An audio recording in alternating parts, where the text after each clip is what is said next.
Hello everyone, আমি সৌভিক। আপনারা দেখছেন আপনাদের প্রিয় ইউটিউব চ্যানেল বন্ধু টিউটোরিয়াল। বন্ধুরা, প্রত্যেককে স্বাগত জানাই আমাদের ইউটিউব চ্যানেলে। আপনারা প্রত্যেকেই জানেন যে আমরা বিগত কয়েকদিন যাবৎ ডাব্লিউপিএসআই কনস্টেবল স্পেশাল একটি ব্যাচের আয়োজন করেছিলাম, যেখানে আমরা ইংলিশ ক্লাসের ভিডিওগুলো আপনাদের সাথে শেয়ার করতাম। তো আমরা এতদিন পর্যন্ত বিভিন্ন চ্যাপ্টার ওয়াইজ আপনাদের ক্লাসগুলো করিয়েছি। বর্তমানে আমরা প্রিভিয়াস ইয়ার্স কোশ্চেনগুলো আপনাদের সাথে সলভ করার চেষ্টা করছি।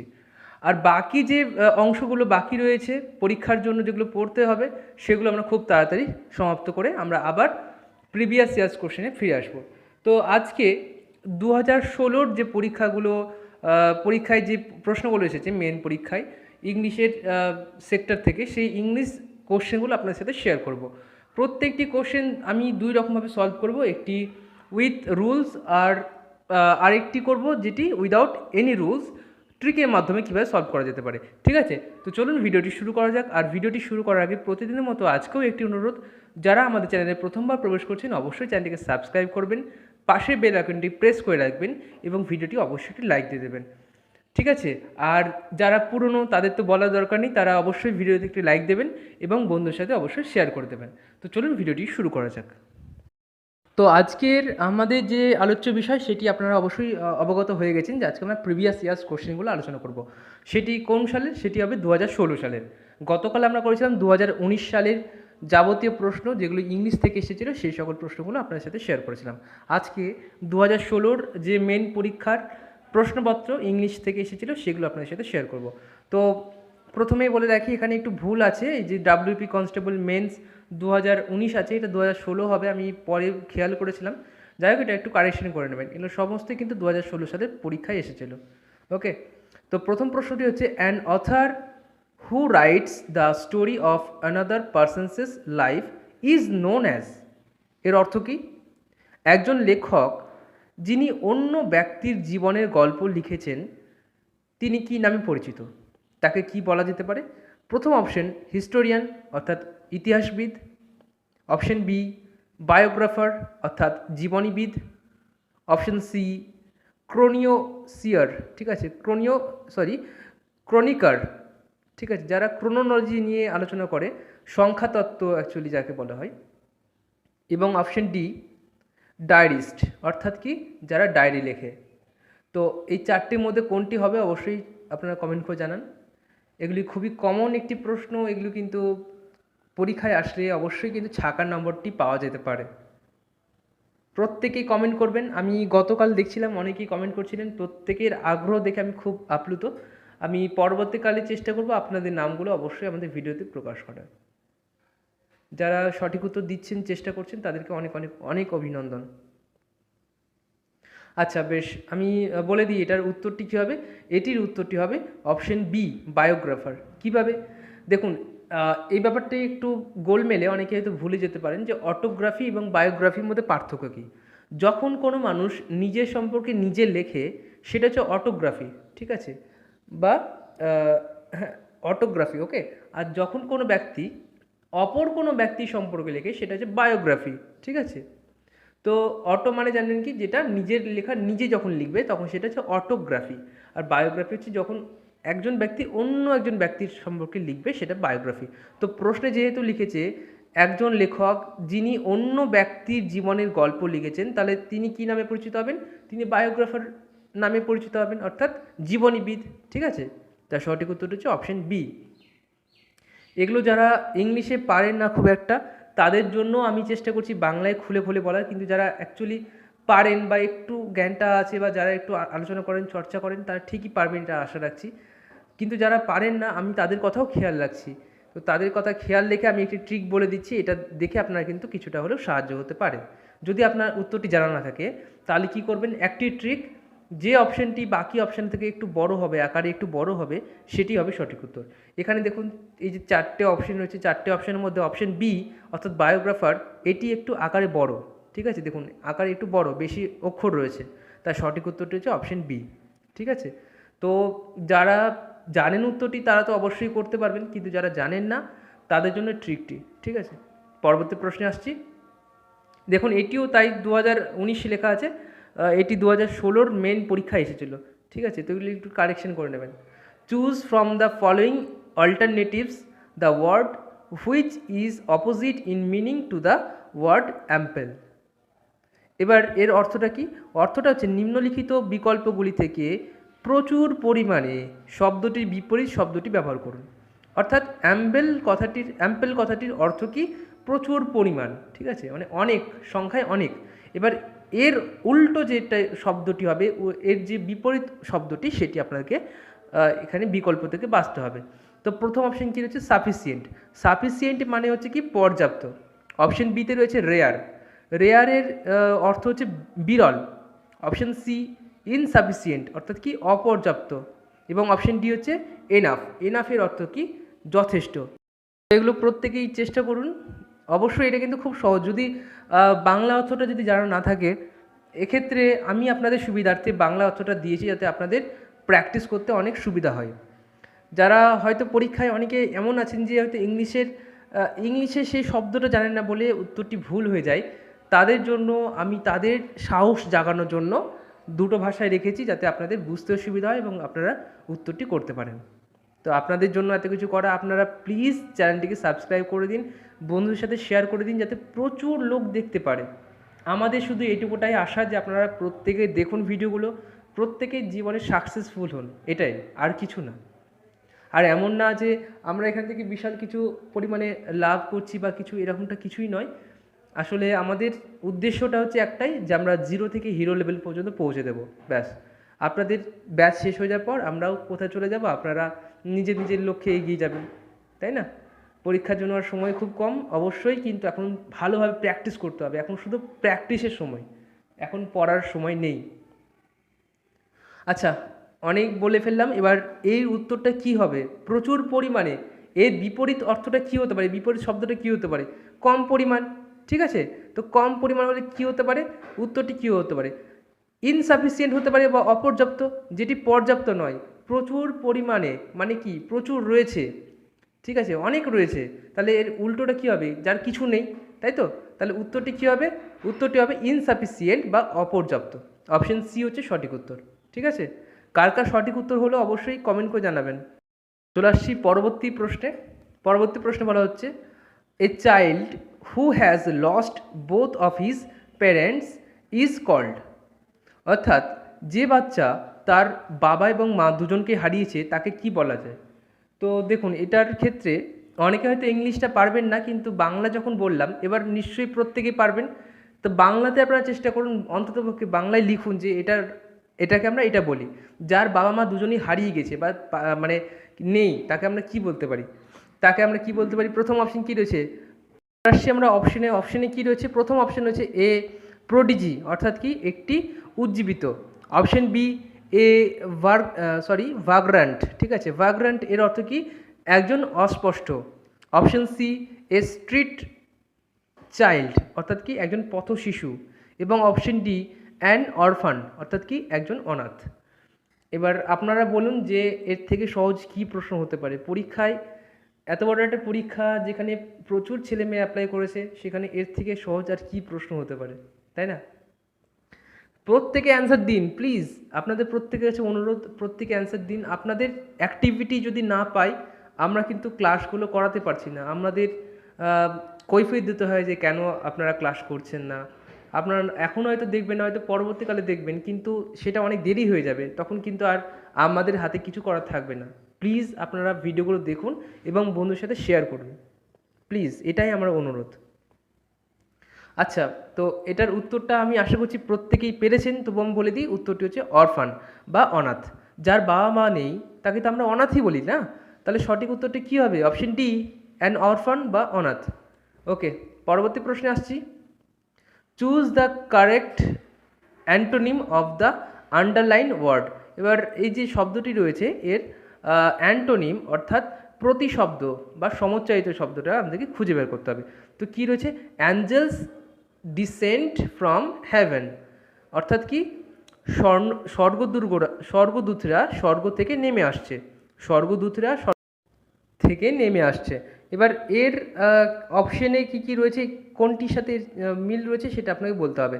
তো প্রথম অপশন রয়েছে ব্লেজ ফোর্থ, অর্থাৎ কি? আগুন জ্বলছে। অপশন বিতে রয়েছে ফোর্ট। ফোর্ট এর অর্থ হচ্ছে ভাষা। অপশন সিতে রয়েছে গ্যালোপ, গ্যালোপ এর অর্থ হচ্ছে স্বর্গ থেকে নামা, এবং অপশন ডিতে রয়েছে কাম ডাউন। এবার এই চারটির মধ্যে কোনটি দ্বারা স্বর্গদূতরা স্বর্গ থেকে নেমে আসছে এইটা বোঝাচ্ছে, সেটা আপনাকে কমেন্ট করে জানাতে হবে। প্লিজ প্রত্যেকে চেষ্টা করুন, এর থেকে সহজ প্রশ্ন আমার মনে হয় না যে কোনোবার এসেছে। এগুলো কিন্তু খুবই সহজ প্রশ্ন, এগুলো আপনি একটা জিনিস ভেবে দেখুন, এর থেকে সহজ প্রশ্ন কি কখনো দেখেছেন? স্কুলের পরীক্ষাও এর থেকে কঠিন পরীক্ষা হয়, তাই না? তো আর সেখানে এতজন কম্পিটিটর পরীক্ষা দিতে যাচ্ছে, এতজন প্রতিযোগী যাচ্ছে পরীক্ষা দিতে, সেখানে এত সহজ প্রশ্ন।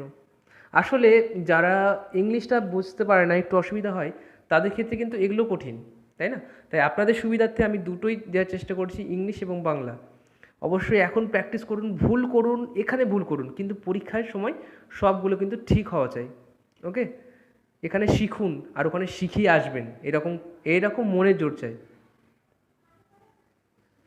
ওকে, প্রত্যেকে অ্যান্সার দিয়ে ফেলেছেন। এটা আমার মনে হয় না আর বলা দরকার আছে কি না, কোনটি সঠিক উত্তরটি হবে। অপশন সি, অবশ্যই অপশন সি হবে সঠিক উত্তর, গ্যালপ। এখানে দেখুন প্রশ্নেই তো রয়েছে স্বর্গদূতরা স্বর্গ থেকে নেমে আসে, তাহলে এর অর্থটা কী হবে? স্বর্গ থেকে নেমে আসা, তো এর সমচ্চায়িত শব্দ হবে, তাই না? তাহলে সঠিক উত্তরটি কী হবে? Option C. এটা কিন্তু ভীষণই সহজ একটি প্রশ্ন, হয়তো শুধুমাত্র ইংলিশটা দিলে অনেকের বুঝতে অসুবিধা হতো, কিন্তু বাংলা দেওয়ার পর আশা করছি আর কারোর সমস্যা হবে না। আচ্ছা, পরবর্তী প্রশ্নে আসছি। Each occupations has it own bankers, lawyers, and computer professionals. For example, all use among themselves language which outsiders have difficulty to follow. এর অর্থ কি? প্রতিটি পেশার নিজস্বতা রয়েছে, ঠিক আছে? প্রত্যেকটা পেশার নিজস্বতা রয়েছে, যেমন কি ব্যাংকারের আলাদা একটা নিজস্বতা রয়েছে, আইনজীবী তার একটি আলাদা পার্সোনালিটি রয়েছে, তাই না? তারপরে কম্পিউটার পেশাদাররা, তো এদের প্রত্যেকের কিন্তু আলাদা আলাদা পেশার মানে নিজস্বতা রয়েছে, প্রত্যেকে কিন্তু আলাদা, প্রত্যেকের থেকে আলাদা, ডিফারেন্স। এবার বলছে এই যে নিজের মধ্যে এমন ভাষা ব্যবহার করেন যা বহিরাগতদের কাছে অনুসরণ করা অসুবিধা হয়। তো কী সেই ভাষাটি? অর্থাৎ তাদের মধ্যে ডিফারেন্সটা কী, যেটা অন্যদের ক্ষেত্রে বুঝতে অসুবিধা হয়, তাই না?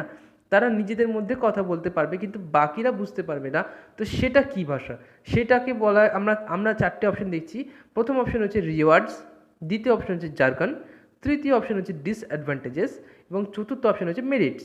অর্থাৎ কি, রিওয়ার্ডস এর অর্থ পুরস্কার, জার্গন এর অর্থ জার্গানি। এটা অ্যাকচুয়ালি অর্থটা আমি বুঝতে পারিনি, আমি খুঁজে পাইনি কোথাও ডিকশনারিতে, তো আপনারা যদি কেউ জেনে থাকেন অবশ্যই বলতে পারেন। ডিসঅ্যাডভান্টেজেস এর অর্থ কি? অসুবিধা। সুবিধা হচ্ছে অ্যাডভান্টেজেস আর অসুবিধা হচ্ছে ডিসঅ্যাডভান্টেজেস। আর মেরিটস এর অর্থ কি? যোগ্যতা। এবার আমি প্রশ্নটা আরও সহজ করে দিচ্ছি, এটা হয়তো অনেক বড় বলে অনেকের একটু বুঝতে একটু অসুবিধা হবে, আমি বলে দিচ্ছি। ব্যাংকার, আইনজীবী এবং কম্পিউটার পেশাদার, এদের যে পেশার ভিন্নতা রয়েছে, এরা যে আলাদা কাজ করছে, সেটি কিসের জন্য আলাদা আলাদা কাজ করছে, এটা আপনাদের বলতে হবে, ঠিক আছে? কিসের জন্য বা মেন যে কারণটি সেটি কি, সেটা আপনাদের বলতে হবে। প্রত্যেকে কমেন্ট করুন, আমি তারপর বলে দিচ্ছি।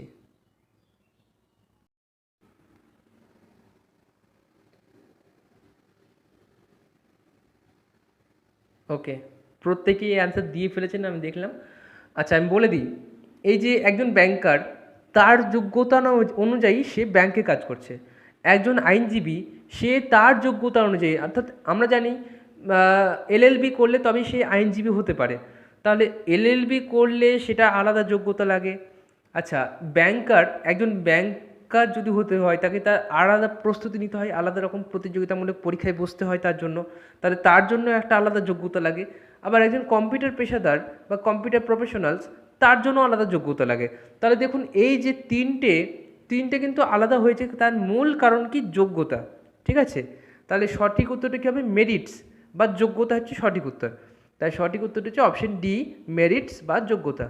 ওকে, আচ্ছা, পরবর্তী প্রশ্নে আসছি।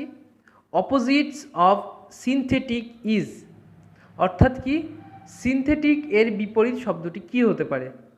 প্রথম অপশন কসমেটিক অর্থাৎ প্রসাধনী, দ্বিতীয় অপশন প্লাস্টিক অর্থাৎ প্লাস্টিকই, আমরা যেটাকে প্লাস্টিক বলছি আর কি, তৃতীয় অপশন ন্যাচারাল অর্থাৎ প্রাকৃতিক, নাকি অপশন ডি আর্টিফিশিয়াল অর্থাৎ কৃত্রিম। সিনথেটিক এর বিপরীত শব্দ। সিনথেটিক আমরা প্রত্যেকে জানি সিনথেটিক কীরকম হয়, তো তার অপোজিট কী হতে পারে। আচ্ছা, এই বিষয়ে আমি একটু ট্রিক আপনাদের আমি শেয়ার করব, প্রত্যেকে অ্যান্সারটি দেন, তারপর আমি বলে দিচ্ছি।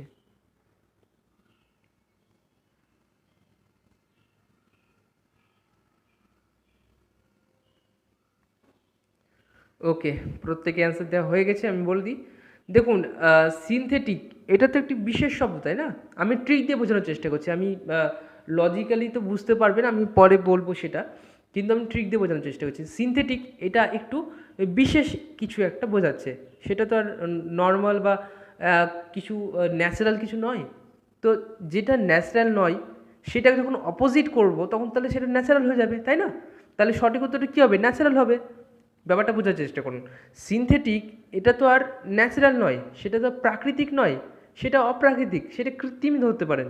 তাহলে সেটা যখন কৃত্রিম হবে, তাহলে কৃত্রিমের অপোজিট কী হবে? অবশ্যই প্রাকৃতিক হবে বা ন্যাচারাল হবে। তাহলে সঠিক উত্তরটা কী? ন্যাচারাল বা প্রাকৃতিক, তাই না? বোঝা গেল? আর যদি আমি বলি যেটা রুলস, এটা তো নয় অ্যাকচুয়ালি। সিনথেটিক আপনার যদি মনে হয়, আপনি চারটে অপশনের মধ্যে দেখতে পারেন। প্রসাধনী হতে পারে না, অপোজিট। কারণ প্রসাধনী বা কসমেটিক এগুলোর অর্থ পুরো আলাদা। কসমেটিক কি? যেগুলো পাউডার হতে পারে, যে ফেস পাউডার বা বিভিন্ন রকম যে প্রসাধনীগুলো হয় কসমেটিক্স, সেগুলো হতে পারে। কিন্তু সিনথেটিকের অপোজিট প্লাস কসমেটিক এগুলো কখনোই হতে পারে না, এটা অপোজিট হতেই পারে না, তাই না? তাহলে এটা তো হওয়ার সম্ভাবনা একদমই নেই। দ্বিতীয় অপশন কি? প্লাস্টিক রয়েছে। প্লাস্টিক কি হতে পারে? সিনথেটিকটা মানে অলমোস্ট প্লাস্টিক, অলমোস্ট। আমি আমি একদম বলছি না, আমি একদম পুরোপুরি বলছি না। দেখুন, সিনথেটিক আপনারা প্রত্যেকে দেখেছেন, সেটার সাথে প্লাস্টিকের সম্পর্ক সেরকম নেই, কিন্তু আমি কি বলতে চাইছি, তাদের মধ্যে যে গুণগত মানটা, সেটা কথা বলতে চাইছি। তো এটার সাথে এটার কোনো মিলও নেই, আর সে হয়তো কোনো অপোজিট ওয়ার্ডও নয় এটা, তাহলে এটাও হওয়ার সম্ভাবনা নেই। কিন্তু সিনথেটিক এটা যেহেতু একটি বিশেষ কোনো কিছুকে বোঝাচ্ছে, আমি তো বলছি না ওই আচ্ছা দাঁড়ান, একটা উদাহরণ দিয়ে বলছি। ধরুন 5টা শাড়ি রাখা হলো, এবার তাদেরকে আপনি চিহ্নিত করবেন কিভাবে? প্রথম অপশন আপনি দেখবেন যে সেটার গুণগত মান কি, সেটি সিনথেটিকের শাড়ি নাকি সেটা সুতির শাড়ি নাকি সেটা অন্য কিছুর, জর্জেট বা অন্য কিছুর। সেটা বুঝতে গেলে আপনাকে অবশ্যই তার গুণগত মানটা দেখতে হবে। তাহলে যখন আপনি গুণগত মানটা দেখলেন তখন তাকে নির্বাচিত করলেন, অর্থাৎ সেটা বিশেষ হয়ে গেল। তো যখন বিশেষ করলেন, সেটা তো বুঝতে পারলাম যে সিনথেটিক এটা একটা বিশেষ একটি কিছু। এটা যখন অপোজিট করতে যাব তাহলে সেটা প্রাকৃতিক হয়ে যাবে, তাই না? সেটা সার্বিক রূপ হয়ে যাবে, তখন প্রাকৃতিক হয়ে যাচ্ছে। তাহলে অপোজিটটা সবসময় হবে ন্যাচারাল বা প্রাকৃতিক। বোঝা গেল?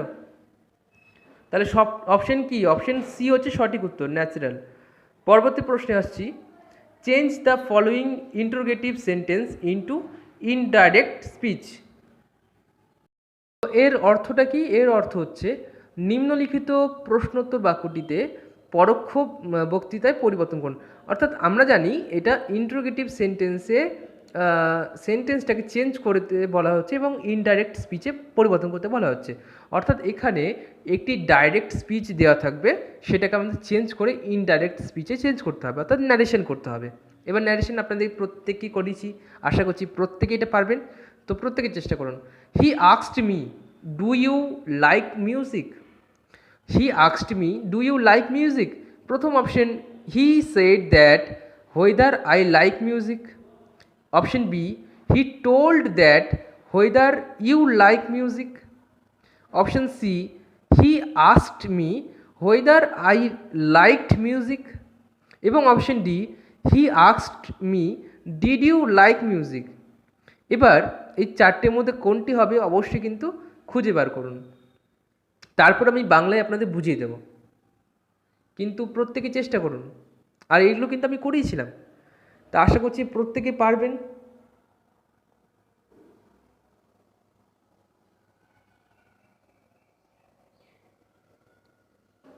ওকে, প্রত্যেকের অ্যান্সার পেয়ে গেছি। আচ্ছা, আমি বলি, প্রত্যেকে অপশানগুলো দেখার পর যেটা মনে হচ্ছে সেটাই অ্যান্সার দেবেন। ভুল হোক, ভুল হতে কিন্তু ঠিকটা হবে একদিন, ঠিক আছে? তো আমি বলে দিই অপশন সি হচ্ছে সঠিক উত্তর। কীভাবে? দেখুন এখানে হি আস্কড, অর্থাৎ কেউ কিছু জিজ্ঞাসা করছে, সে জিজ্ঞাসা করছে, তাহলে আস্কটি থাকবে। এবার আমি বলেছিলাম কি যখন ডাইরেক্ট থেকে ইনডাইরেক্ট করতে যাই, এটা কিন্তু সূত্র হিসেবে বলছি, এরপরে আমি ট্রিকটা বলে দেবো, ট্রিকের মাধ্যমে কিন্তু এটা সলভ করা যেতে পারে। তো আমি আগে সূত্রটা বলে দিই যে কী ছিল আমাদের। আমরা জানি যেখানে আস্কড থাকবে অর্থাৎ জিজ্ঞাসাবোধক চিহ্ন থাকবে, সেখানে ডু কথাটা থাকে না, ডু বদলে কী হয়, হইদার হয়। তাহলে এখানে হি আস্কড মি পর্যন্ত ঠিক আছে, তারপর কী হবে, ডুটা কেটে হবে হইদার। এবার এবার আমাদের যেহেতু এটাকে ইনডাইরেক্ট স্পিচে চেঞ্জ করতে হবে, সেহেতু ইউটা কেটে কী হবে, আই, হইদার আই লাইকড মিউজিক, ঠিক আছে। লাইকটা কী হবে, লাইকড হবে, কারণ সেটা ছিল প্রেজেন্ট টেন্সে, আর এটা আমাদের চেঞ্জ করতে হবে কিসে, পাস্ট টেন্সে, কারণ আস্কড এখানেই তো রয়েছে পাস্ট। তো পাস্ট যেহেতু আস্কডে রয়েছে, তাহলে লাইকটাকেও আমাদেরকে পাস্ট টেন্সে চেঞ্জ করতে হবে। তাহলে উত্তরটি কী হবে, হি asked me whether I liked music, ঠিক আছে। এবার আপনাকে আমি সরলভাবে বোঝাচ্ছি বাংলায়। ধরুন এই যে এটাই আমি বলছি আপনাকে, তিনি আমাকে জিজ্ঞাসা করলেন আপনি কি গান পছন্দ করেন। ধরুন আপনাকে আরও সহজভাবে বোঝাচ্ছি, আপনার বন্ধু সুমন, সুমন আপনাকে জিজ্ঞাসা করলো তুই কি গান পছন্দ করিস। এইবার এই কথাটি আপনি যখন নয়নকে বলবেন তখন কি বলবেন, সুমন বলল আমি কি গান পছন্দ করি, বা সুমন বলল আমি গান পছন্দ করি কি না, তাই না। তো ঠিক তেমনভাবে এই যে আপনারা ইংলিশে যখন করবেন সেটাই হয়, শুধুমাত্র আমাদের কিছু রুলস ফলো করতে হয়, সেই যে বিষয়টি একই, বাকি বিষয়টা সম্পূর্ণ এক। তাহলে এটা যদি আমরা দেখি, তিনি আমাকে জিজ্ঞাসা করেছিলেন আপনি কি গান পছন্দ করেন। এবার এটা যখন আমরা চেঞ্জ করতে যাচ্ছি, দেখুন তিনি আমাকে জিজ্ঞাসা করেছিলেন আমি সঙ্গীত পছন্দ করি কি না, হলো। তা আমি যেটা বাংলায় বললাম সেটাই ইংলিশে। এবার ইংলিশটা করতে গেলে, চেঞ্জ করতে গেলে ইংলিশের যে মেন যে পয়েন্টগুলো সেগুলো একটু চেঞ্জ করতে হয়। যেমন আস্কড থাকলে আস্কডই বসে, আর ডু থাকলে সেটা কেটে কী হয়, হইদার হয়, আর শেষের আগে যেটি শব্দটি সেটি কেটে হয় কি, পাস্ট টেন্সে হয়, যেটি প্রেজেন্ট টেন্সে থাকবে সেটাকে চেঞ্জ করে পাস্ট টেন্সে চেঞ্জ করতে হয়। তো এই যে ছোট ছোট পদক্ষেপগুলো নিলে কিন্তু উত্তরটি সঠিক হয়ে যায়। তো ঠিক আছে, তো এইভাবে কিন্তু করতে পারেন আপনারা। চলে আসছি পরবর্তী প্রশ্নে। পরবর্তী প্রশ্ন হচ্ছে find out the word which can most replace that group of words. The one who knows everything. এবার কি বলছে, প্রশ্নটা বলছে এমন একটি শব্দ বার করুন যেটির দ্বারা একজন ব্যক্তি যিনি সব কিছু জানেন এটা বোঝাবে, ঠিক আছে। অর্থাৎ অপশনগুলির মধ্যে থেকে এমন একটি শব্দ বার করুন যেটির দ্বারা একজন ব্যক্তি যে সব কিছু জানে এরকম অর্থ বোঝাবে। তো প্রথম অপশন কি রয়েছে, ইন্টেলিজেন্ট। এবার ইন্টেলিজেন্ট এর অর্থ কি, বুদ্ধিমান। অপশন বিতে কী রয়েছে, নলেজেবল। নলেজেবল এর অর্থ হচ্ছে কি, জ্ঞানবান। অপশন সিতে রয়েছে কি, ওমনিসিয়েন্ট, ঠিক আছে। ওমনিসিয়েন্ট এর অর্থ কি, এর অর্থ হচ্ছে সর্বজ্ঞ। এবং অপশন ডিতে কী রয়েছে, অপশন ডিতে রয়েছে ক্লেভার। ক্লেভার এর অর্থ হচ্ছে কি, চালাক। এবার আপনারাই বলুন এর থেকে সহজ প্রশ্ন আর কি হতে পারে। একজন ব্যক্তি যিনি সব কিছু জানেন, এটাকে যখন আমরা বাংলায় বলবো তাহলে আমি কি বলি আপনারা প্রত্যেকে কমেন্ট করার চেষ্টা করুন প্লিজ। এর থেকে সহজ প্রশ্ন কিন্তু আসবে না, প্লিজ কমেন্ট করুন, প্লিজ কমেন্ট করুন। আর যখন প্রশ্ন ঠিক হবে চেষ্টা করবেন যতটা আনন্দ পাওয়ার নিয়ে নিন, আর যখন ভুল হবে সেটা কিন্তু অবশ্যই সেটা মনে রাখবেন, খাতায় নোট করবেন, সেটা কিন্তু বারবার প্র্যাকটিস করবেন, ঠিক আছে। তবে কিন্তু আপনারা সেই যে ভুলগুলো সেগুলো কিন্তু সলভ করতে পারবেন। আর একবার ভুল হলো বলে পারবেন না, হবে না, ছেড়ে দিলাম, এরকম করলে কিন্তু আর হবেই না, সেটা ভুলই থাকবে, ঠিক আছে। তো এগুলো টিপস, ছোটো ছোটো টিপস, প্রায় যে মক টেস্টগুলো হয় সেগুলো অ্যাটেন্ড করুন, এবং সেখান থেকে যেগুলো ভুল হচ্ছে সেগুলো নোট ডাউন করুন, সেগুলো বারবার প্র্যাকটিস করুন। যেটা জানা নেই সেটা চেষ্টা করুন, যেটা পারবেন সেটা দেখে আর লাভ নেই, ঠিক আছে। সেটা তো পরে একবার দেখলেই হবে, কিন্তু যেটা পারছেন না সেটা বারবার প্র্যাকটিস করুন, আর এটাই হচ্ছে আসল সময়। ওকে, তো আমি আর সময় দিচ্ছি না, আমি আশা করছি প্রত্যেকে সঠিক উত্তরটি দিয়েছেন। একজন ব্যক্তি যে সব কিছু জানে তাকে আমরা কি বলি, বাংলায় বলি সর্বজ্ঞ। সে সব কিছু জানে, তাই না, তো সর্বজ্ঞ বলি আমরা। আর এখানে আমি কি বললাম, omniscient এর অর্থ কি? সর্বজ্ঞ। তাহলে omniscient এটি হচ্ছে সঠিক উত্তর, অপশন সি হচ্ছে সঠিক উত্তর, তাই না? The one who knows everything is called omniscient। যিনি সব কিছু জানেন তাকে আমরা কি বলি? সর্বজ্ঞ বলি। তাহলে সঠিক উত্তরটি হচ্ছে অপশন সি। ওকে, প্রত্যেকের সঠিক উত্তরটি হয়েছে? প্রত্যেকে কমেন্ট করুন। পরের প্রশ্নে আসছি।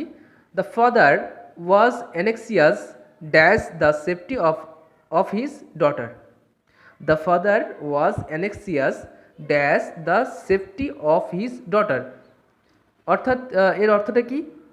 পিতা উদ্বিগ্ন ছিলেন তার কন্যার সুরক্ষা ড্যাশ। এবার এখানে কি হবে? অ্যাট, নাকি অপশন বি ফর, নাকি অপশন সি অ্যাবাউট, নাকি অপশন ডি উইথ? অর্থাৎ অপশন এতে রয়েছে এ, অপশন বিতে রয়েছে জন্য, অপশন সিতে রয়েছে সম্পর্কে এবং অপশন ডি হচ্ছে সাথে। এই যে ফাঁকা জায়গাটা রয়েছে এটা কি বসবে? পিতা উদ্বিগ্ন ছিলেন তার কন্যার সুরক্ষার জন্য, নাকি সম্পর্কে, নাকি সাথে, নাকি এ? এটা আপনাকে কমেন্ট করে জানাতে হবে। আশা করছি বাংলাটা দেওয়ার পর প্রত্যেকের অনেক হেল্প হচ্ছে। তো কার কার হেল্প হচ্ছে সেটা প্লিজ কমেন্ট করে জানান, তাহলে আমরা পরবর্তীকালে এইভাবে বাংলা এবং ইংলিশ দুটো সংমিশ্রণে আপনাদের সাথে ভিডিওগুলো শেয়ার করব। প্লিজ কমেন্ট করে জানাবেন। ওকে, প্রত্যেকে কমেন্ট করা হয়ে গেছে? আচ্ছা, আমি বলে দিই তাহলে। The father was anxious about the safety of his daughter. About, তার সুরক্ষা সম্পর্কে, তার সুরক্ষার কথা চিন্তা করে, তার সুরক্ষার জন্য, জন্য তো নয় অ্যাকচুয়ালি, তার পিতা, একজন পিতা তার কন্যার সুরক্ষার সম্পর্কেই বেশি চিন্তিত থাকেন। তার কন্যার যাতে কোনো ক্ষতি না হয়, তার কন্যা যাতে সম্পূর্ণ সুস্থ থাকে, তার সুরক্ষার জন্য, তার সুরক্ষা সম্পর্কে সে চিন্তিত থাকে। তাহলে সঠিক উত্তরটা কী হবে? Option C.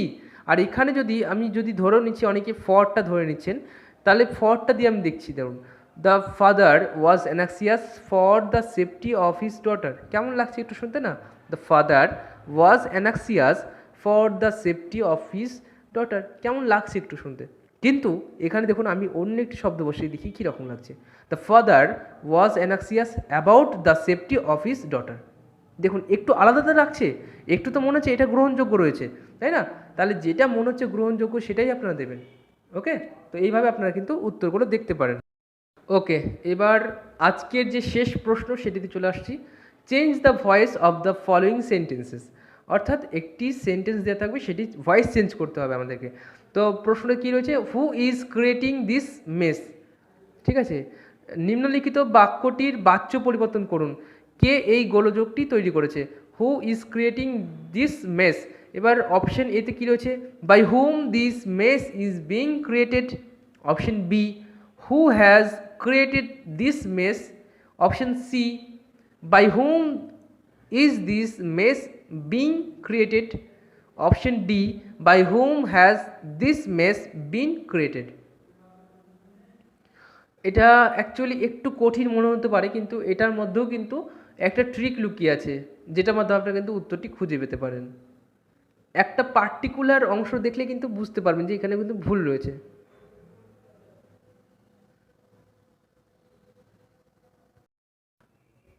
ওকে, প্রত্যেকে চেষ্টা করুন, আমি বলে দেবো তারপর যে কোথায় সে মিস্টেকটা রয়েছে বা কোথায় মিস্টেকটা হয়। ওকে, আমি বলে দিই, অপশন বি যেটা রয়েছে সেটি কি হওয়ার কোনো সম্ভাবনা রয়েছে? আপনারা বলুন। এখানে বাই নেই, কোথাও বাই নেই, আর ভয়েস চেঞ্জ মানে বাই থাকবেই। কিন্তু অপশন বিটা দেখুন একবার ফলো করে, যে সেখানে কিন্তু রয়েছে কি, হু হ্যাজ ক্রিয়েটেড দিস মেস। এখানে কিন্তু কোথাও কিন্তু বাই কথাটি নেই, তাহলে এটি তো হবেই না কোনো মতে। তাহলে অপশন বি বাদ। অপশন এতে আসুন, by whom this mess is being created. এখানে দেখুন একটা বিষয় লক্ষ্য রাখুন, যেখানে মেস বিং ক্রিয়েটেড রয়েছে, ঠিক আছে, মেস ইজ বিং ক্রিয়েটেড, কিন্তু বাক্যে আমাদের কী বলেছিল? হু ইজ ক্রিয়েটিং দিস মেস। তাহলে ইজ বিং এখানে হতে পারে না, অপশন এও বাদ। এবার আসছি অপশন সিতে, by whom is this mess being created. তো এখানে কি হতে পারে? By whom is this mess being created, এটা কি হতে পারে? এটা অবশ্যই হতে পারে। কেন হতে পারে? এখানে দেখুন বিংটা কোথায় রয়েছে আর এখানে ইজটা কোথায় রয়েছে। By whom is this mess being created, এর অর্থটা কি? কাদের দ্বারা এই গোলযোগ তৈরি হচ্ছে। এখানে দেখুন এর যে অর্থটা এর পুরোপুরি অর্থ আলাদা। আর অপশন ডিতে যেটা রয়েছে by whom has this mess being created, এর অর্থ কিন্তু আলাদা। কাদের দ্বারা এই গণ্ডগোল সৃষ্টি হয়েছে আর হচ্ছে, এখানে কিন্তু ইজ রয়েছে আর এখানে কিন্তু ইজ নেই। আমাদের বাকি কিন্তু ইজ রয়েছে, হু ইজ ক্রিয়েটিং দিস মেস। তাহলে অপশন সি হওয়ার সম্ভাবনা সব থেকে বেশি। আচ্ছা, অপশন এতে এবার বলবেন যে, অনেকেই বলবেন যে অপশন এও তো ইজ রয়েছে, কিন্তু ইজের স্থানটা দেখুন, ইজটা কোথায় রয়েছে, মেস ইজ বিং ক্রিয়েটেড, এটা তো হওয়ার সম্ভাবনা নেই। ইজটা থাকবে কি আগে থাকবে, হু ইজ ক্রিয়েটিং, ক্রিয়েটিংয়ের আগে থাকবে। তাহলে এখানে তো সেটা নেই না, by whom this mess is being created, কিন্তু এখানে তো তার হচ্ছে না, তো যেহেতু ফলো করছে না তাই সঠিক উত্তরটি হবে option C, by whom is this mess being created. Okay, তো এই ছিল আমাদের টোটাল 10টি পরীক্ষার, বিগত বছরের পরীক্ষার প্রশ্নপত্র। আশা করছি প্রত্যেকে বুঝতে পেরেছেন, প্রত্যেকে ভালো লেগেছে। তাই প্রত্যেকে প্লিজ যাদের যাদের ভালো লেগেছে অবশ্যই চ্যানেলটিকে সাবস্ক্রাইব করুন, ভিডিওতে অবশ্যই একটি লাইক দেন এবং কমেন্ট করে জানান আপনার মূল্যবান মতামতটি। তো চলুন আজকের মতো এ পর্যন্তই, দেখা হচ্ছে আগামী সপ্তাহে। সকলে ভালো থাকবেন, নমস্কার।